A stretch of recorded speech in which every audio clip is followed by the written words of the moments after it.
Voici Copenhague. C'est une ville avec de longs hivers, sans montagne, et qui n'est vraiment pas un centre économique mondial sous aucun aspect.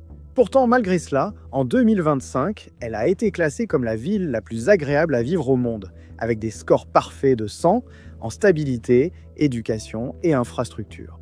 Mais ce n'est pas tout, elle a également réalisé un incroyable triplé en étant classée la ville la plus heureuse et la plus durable du monde. Mais comment a-t-elle réussi cela? Comment une petite capitale scandinave a-t-elle réussi à atteindre un niveau de perfection aussi élevé par rapport aux autres villes du monde? Eh bien, la réponse ne commence pas avec les vélos ou le minimalisme scandinave. Tout commence par un croquis d'une main dessinée sur une feuille de papier en 1947 et une série de décisions que la plupart des villes du monde étaient trop effrayées ou trop myopes pour prendre. Mais d'abord, comment en est-on arrivé là? Eh bien, il n'est pas nécessaire de trop s'attarder sur son histoire ancienne, mais le véritable tournant pour l'identité de Copenhague est survenu en 1853, lorsqu'une épidémie de choléra a ravagé les quartiers ouvriers surpeuplés de la ville. Ce fut dévastateur, mais cela a directement inspiré quelque chose qui allait définir Copenhague pour le siècle suivant et au-delà. Son premier projet de logement à vocation philanthropique. Il s'appelait Bromleby, construit hors des anciennes murailles, offrant une meilleure hygiène, de l'air pur et des espaces verts. Un groupe de médecins a déclaré « Si la ville ne loge pas correctement ses habitants, nous le ferons ». La première loi nationale soutenant la construction de logements sociaux a suivi en 1887 et en 1933. Le logement abordable à but non lucratif a été inscrit dans la loi au Danemark. C'est la base de ce qui deviendra le système Almenboliger, c'est-à-dire leur système de logement social à but non lucratif. Mais nous y reviendrons plus tard. À la même époque que la crise du choléra, Copenhague détruisait aussi ses anciennes fortifications militaires.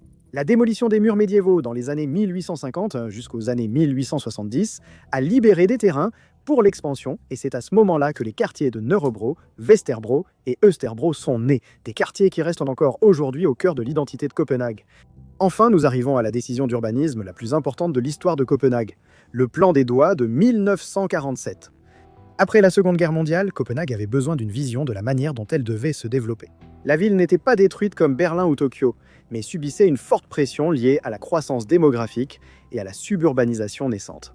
Ainsi, deux architectes danois, Peter Bredesdorf et Steen Heile Rasmussen, accompagnés de leur équipe du laboratoire privé danois d'urbanisme, ont élaboré un plan de développement régional qui allait devenir emblématique, puis le Bureau régional d'urbanisme de Copenhague l'a mis en œuvre. L'idée était d'une simplicité magnifique. Copenhague se développerait comme une main. Le noyau urbain dense, le centre-ville, représentait la paume, et 5 doigts de développement urbain s'étendraient vers l'extérieur à partir de celle-ci, chacun étant centré sur une ligne de train de banlieue Est-Tog. Entre les doigts, il y aurait des espaces verts protégés pour l'agriculture et les loisirs. Aucune construction autorisée. Ce que ce plan des doigts signifiait en pratique, c'était l'expansion suburbaine vers l'extérieur le long de ces 5 corridors Est-Tog, au lieu de laisser l'étalement se produire dans toutes les directions. Chaque communauté était regroupée autour d'une gare, avec des espaces verts entre elles. Les transports en commun sont venus en premier, le développement a suivi. C'est exactement l'inverse de ce qui s'est passé dans la plupart des villes américaines, où les autoroutes sont arrivées en premier et l'étalement urbain a suivi. Aujourd'hui encore, on peut être dans une banlieue le long d'un des 5 doigts et en quelques minutes se retrouver à la campagne ou dans un parc. Le génie de ce système était sa simplicité. L'image d'une main aux doigts écartés ornait la couverture du document original et elle est devenue immédiatement reconnaissable. Tout le monde a pu la comprendre. C'est toujours la base de toute la planification régionale de l'ère métropolitaine de Copenhague, près de 80 ans après. Et en 2006, elle a été ajoutée à la liste officielle des icônes culturelles célébrées du Danemark. C'est dire à quel point elle est importante. C'est littéralement un trésor national. Ce qui rend Copenhague remarquable, c'est la manière dont cette base a conduit à des choix de conception et des politiques qui façonnent la ville actuelle. Tout commence par la façon dont les gens se déplacent. Ou plutôt par votre abonnement à la chaîne, n'oubliez pas. Voyez-vous, voici ce qui est fou. Copenhague a failli perdre complètement sa culture du vélo. Je sais que ça paraît étrange, mais c'est vrai. Après la Seconde Guerre mondiale, comme dans presque toutes les autres villes occidentales, les voitures ont commencé à prendre le dessus. Dans les années 1950, la hausse des revenus et l'expansion des banlieues ont entraîné la construction de routes sans pistes cyclables et la priorité donnée aux voitures au carrefour. Dans les années 1960, les urbanistes envisageaient activement de supprimer certaines des pistes cyclables existantes. Il y avait même des propositions pour construire une autoroute en plein cœur du quartier emblématique des lacs de Copenhague, au centre-ville. La ville suivait exactement la même trajectoire que la plupart des villes américaines. En 1972, le pourcentage de déplacements effectués à vélo est tombé à un niveau historiquement bas de seulement 10%, et leur vaste réseau de tramways électriques a été remplacé par des bus. Mais ensuite est venue la crise pétrolière de 1973. Quand les prix du pétrole ont quadruplé soudainement, le Danemark, alors presque totalement dépendant du pétrole importé, a été fortement touché. Chaque grande crise de l'histoire a révélé la même erreur. De la Grande Dépression au krach financier de 2008, les gens n'ont pas perdu d'argent par manque, mais parce qu'ils ont tout investi au même endroit. Je vais vous parler de Mintos. Diversifiez vos investissements, bénéficiez d'un revenu passif quotidien prévisible et recevez jusqu'à 500 € de bonus. Avec Mintos, vous prêtez de l'argent à des entreprises ou particuliers et touchez des intérêts fixes. Sur la plateforme Mintos, tout est très simple et le rendement attendu pour chaque prêt est fixé à l'avance sur la plateforme. Vous pouvez filtrer les prêts selon le rendement que vous souhaitez, le niveau de risque que vous êtes prêt à prendre, l'horizon de temps pour récupérer votre argent, le pays dans lequel vous voulez investir et même la devise. Mintos offre aussi des portefeuilles automatisés, évitant la surveillance continue grâce au réinvestissement automatique de vos rendements. Avec Mintos, le rendement moyen des prêts est d'environ 11%. Mintos est en activité depuis 2014, compte plus de 600 000 utilisateurs et est réglementé dans l'Union européenne sous MiFID. Et comme vous venez par ma chaîne, vous bénéficierez d'un bonus exclusif allant jusqu'à 500 € à partir d'un investissement de 1,5 €. Cliquez sur le lien ou scannez le QR code pour l'obtenir maintenant. Des rendements stables, aucun risque pour vos investissements. Et en plus, un bonus. Ne ratez pas cette opportunité et bonne chance. Story des dimanches, sans voiture en urgence. Et de façon inattendue, cela a beaucoup plu. Selon un témoignage de nombreux habitants de Copenhague pensant que c'était le meilleur jour de la semaine. Ce qui a suivi fut une révolution populaire. Le nombre de membres de la Fédération danoise des cyclistes, qui était en déclin depuis des années, a explosé presque du jour au lendemain. Des milliers de personnes ont manifesté devant l'hôtel de ville de Copenhague, exigeant que le vélo redevienne une priorité, et le gouvernement municipal a écouté. Au cours des années 1980, sous l'impulsion de fonctionnaires engagés et d'une pression politique constante, Copenhague a élaboré un plan de pistes cyclables à l'échelle de la ville et a construit 240 km de pistes cyclables séparées. Le principe de conception de base, présent sous diverses formes depuis plus d'un siècle, était simple. Des pistes cyclables à sens unique de chaque côté de toutes les routes principales, légèrement surélevées par rapport au niveau des voitures, physiquement séparées à la fois des véhicules et des piétons. Les voitures se garent à l'extérieur des pistes et non entre la piste et le trottoir. C'est si distinctif que d'autres villes partout dans le monde appellent l'ajout d'infrastructures cyclables la copenhaguénisation. Et tout cela a fonctionné. Entre 1990 et 2000, la distance parcourue à vélo à Copenhague a augmenté de 40%, tandis que les blessures liées au cyclisme ont diminué de 30%. Les chiffres actuels sont stupéfiants. 62% des habitants de Copenhague se rendent au travail ou à l'école à vélo. Chaque jour, 1,2 million de kilomètres sont parcourus à vélo dans la ville.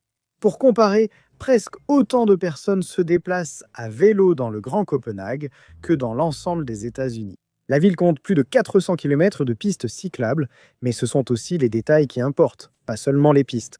Copenhague dispose de systèmes de vagues vertes, qui sont des feux de circulation spécialement dédiés aux vélos et synchronisés sur la vitesse des cyclistes, généralement autour de 20 km/h. Ainsi, si vous gardez un rythme régulier, vous enchaînerez les feux verts tout au long d'un corridor. Des repose-pieds aux intersections évitent de poser le pied à terre. Des poubelles inclinées sur les pistes cyclables permettent de jeter vos déchets sans s'arrêter. Des pompes à air pour vélos sont intégrées au paysage urbain.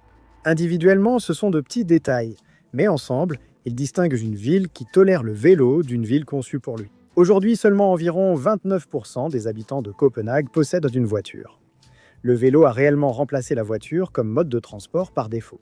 En retirant les voitures, vous supprimez bruit, pollution, embouteillage et besoin d'une vaste infrastructure de stationnement, libérant de l'espace pour le reste. Depuis les années 1970, 18 parkings ont été transformés en espaces publics. La révolution du vélo s'inscrit dans un changement philosophique plus large sur l'aménagement de l'espace public à Copenhague. Et beaucoup de cela remonte à une seule rue et un seul architecte. En 1962, une décennie avant la crise pétrolière, la rue commerçante principale de Copenhague, Stroget, a été piétonnisée. C'était l'une des premières grandes rues d'Europe à devenir entièrement piétonne, et cela a été extrêmement controversé. Les journaux titraient « Nous sommes danois, pas italiens ». Les critiques estimaient que la vie dans la rue s'opposait à la réserve nordique. Les commerçants redoutèrent la perte de leurs affaires. Pour calmer l'opposition, la ville l'a présenté comme un essai temporaire, presque comme une fermeture prolongée pour les vacances. Et cela a marché. Au cours de la première année, le trafic piétonnier a augmenté de 35%. Les commerces n'ont pas souffert, ils ont prospéré. L'expérience a été rendue permanente en 1964 et au cours des décennies suivantes, le réseau piétonnier s'est étendu des 15 800 m² initiaux de Stroger à plus de 100 000 m² d'espace sans voiture. L'architecte qui a étudié tout cela depuis le tout début s'appelait Jan Gehl. À partir de 1962, Gehl a utilisé Strogert comme un laboratoire vivant, passant des années à observer comment les gens utilisent réellement l'espace public, où ils marchent, s'assoient, se rassemblent et interagissent. Ces découvertes sont devenues la base intellectuelle de tout ce que Copenhague a fait par la suite. Sa philosophie peut se résumer en une seule phrase. La vie, l'espace, les bâtiments, dans cet ordre. Concevez d'abord pour les gens, puis déterminez les espaces dont ils ont besoin, puis construisez les bâtiments autour de cela, et non l'inverse. L'influence de Gehl ne s'est pas limitée à Copenhague. Il a été consultant pour New York, Londres, Moscou, Sydney et de nombreuses autres villes emblématiques. La copenhagénisation a débuté avec les pistes cyclables et s'inscrit dans l'idée de Gehl. Les villes doivent être conçues pour les gens, pas pour les véhicules. Copenhague a rédigé le manuel que d'autres villes cherchent désormais à suivre. Concernant les déplacements, les transports en commun à Copenhague sont parmi les plus impressionnants d'Europe pour une ville de cette taille. L'épine dorsale et le Strand. Ils fonctionnent depuis les années 1930 et constituent la colonne vertébrale du Fingerplan. Il y a maintenant 170 km de voies, 7 lignes et 87 stations avec des trains qui convergent toutes les 5 à 10 minutes dans le centre-ville. Ensuite, il y a le métro de Copenhague. Il n'a ouvert qu'en 2002, ce qui est incroyablement tard comparé à d'autres capitales européennes comme Paris ou Londres qui ont ouvert un siècle plus tôt. Mais même en comparaison avec d'autres pays scandinaves, celui de Stockholm a ouvert en 1950 et celui d'Oslo en 1966. Mais Copenhague a su tirer parti de ce retard. Le métro était sans conducteur dès le premier jour, entièrement automatisé, sans opérateur à bord des trains. Avec le métro de New York et le système AL de Chicago, leur métro est l'un des 3 seuls réseaux de transport rapide au monde à fonctionner 24 heures sur 24, 7 jours sur 7. Ils circulent toutes les deux à 4 minutes pendant les heures de pointe. Il y a 4 lignes avec 44 stations transportant 135 millions de passagers par an.